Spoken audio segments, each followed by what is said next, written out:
Tuhan bersamamu dan bersama rohmu.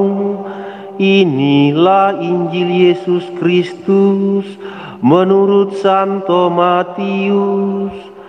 Dimuliakanlah Tuhan. Sekali peristiwa, Yesus mengajar orang banyak hal kerajaan surga itu seumpama harta yang terpendam di ladang, yang ditemukan orang lalu dipendamnya lagi. Karena sukacitanya, pergilah ia menjual seluruh miliknya lalu membeli ladang itu. Demikian pula hal kerajaan surga itu seumpama seorang pedagang yang mencari mutiara yang indah. Setelah ditemukannya mutiara yang sangat berharga, ia pun pergi menjual seluruh miliknya lalu membeli mutiara itu. Berbahagialah orang yang mendengarkan sabda Tuhan dan tekun melaksanakannya. Sabdamu adalah jalan, kebenaran dan hidup kami.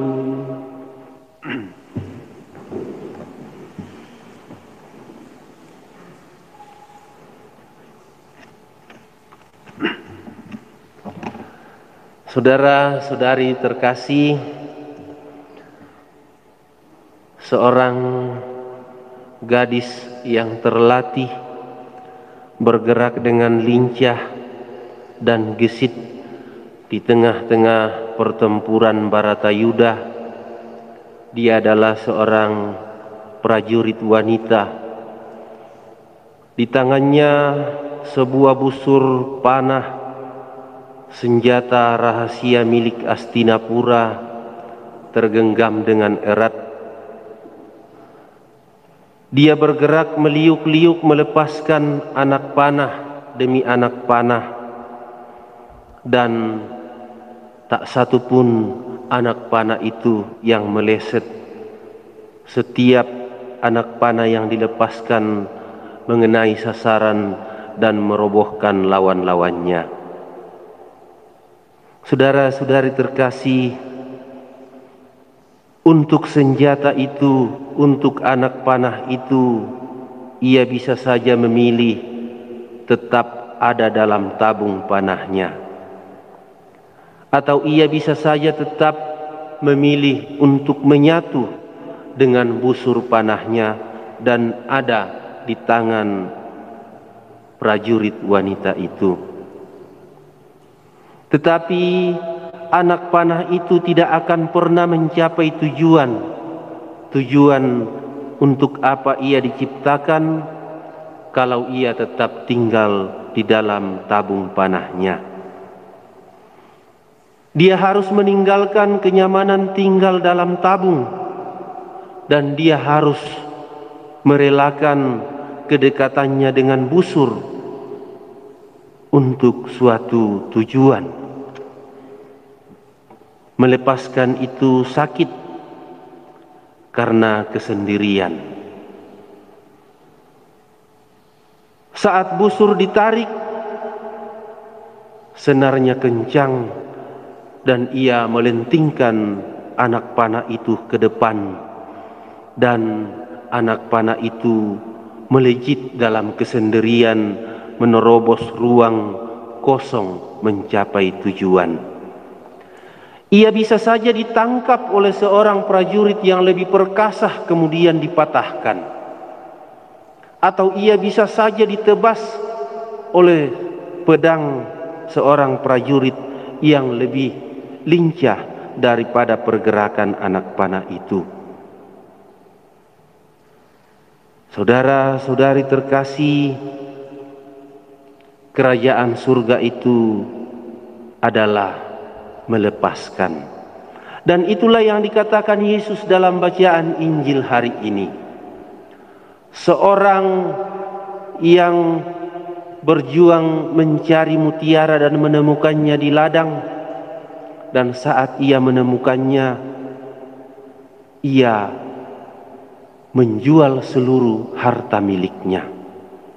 Bukan setengah dari miliknya, tapi Injil mengatakan dia menjual seluruh miliknya lalu membeli ladang itu.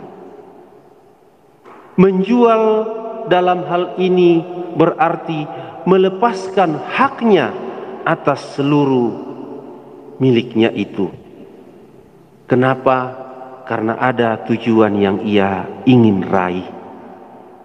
Itu sama dengan seorang penjual yang sementara mencari berbagai harta kekayaan, dan setelah mengumpulkannya, dia pun melepaskannya untuk sebuah tujuan yang ia ingin raih, yaitu mutiara yang terpendam itu.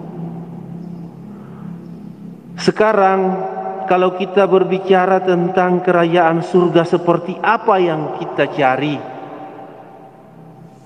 maka kita harus belajar pada sabda hari ini untuk melepaskan. Untuk hubungan asmara di antara dua pemuda dan pemudi, kalau saatnya sulit dan situasinya tidak menguntungkan, ada banyak pemudi, ada banyak pemuda yang sulit move on dari orang yang ia cintai, dan ia hidup terkatung-katung dalam kesulitan hidup dan menyengsarakan hidupnya, tidak menemukan kedamaian atau surga dalam kehidupan ini. Ada banyak orang yang tidak mampu melepaskan dendam, dan ia tetap menggenggamnya ibarat paku-paku berkarat dalam kehidupan, tetap dia jaga dan simpan. Dan orang-orang itu hidup dalam kebencian, hidup dalam derita, disiksa oleh dirinya sendiri. Mereka tidak menemukan surga dalam hidupnya. Ada banyak orang yang tetap memegang teguh ego akan kehebatannya, akan kekayaannya, dan berbagai hal yang dia andalkan, kepintaran dan segalanya. Dan dia hidup sulit diterima oleh keluarga, sulit berdiskusi dengan orang, karena egonya membuat orang tidak nyaman di sekitarnya. Saudara-saudari terkasih, maka tepatlah jika seorang anak raja yang terkenal dalam perjanjian lama, yaitu Salomo, dalam bacaan pertama tadi itu kemudian berdoa kepada Tuhan, Tuhan, aku ini masih muda dan diangkat untuk menjadi pemimpin bagi bangsa Israel. Aku tidak minta umur panjang, aku tidak minta kesehatan, aku tidak minta harta kekayaan, atau supaya musuhku kau letakkan di bawah kakiku. Aku hanya minta kebijaksanaan untuk memimpin bangsa ini. Seorang pribadi yang melepaskan begitu banyak hal dan hanya meminta mutiara, yakni supaya ia menjadi pribadi yang bijaksana. Saudara-saudari terkasih, menemukan surga dalam kehidupan ternyata dapat ditemukan dalam peristiwa-peristiwa sederhana, tetapi dengan satu syarat, banyak hal yang harus kita lepaskan. Ibarat anak panah yang dilepaskan prajurit Astinapura yang perkasa, yakni Sri Kandi, dia melepaskan anak panahnya supaya buruannya ditemukan. Lepaskanlah ego, lepaskanlah dendam, lepaskanlah iri hati, dan semoga surga menyertai kehidupan kita.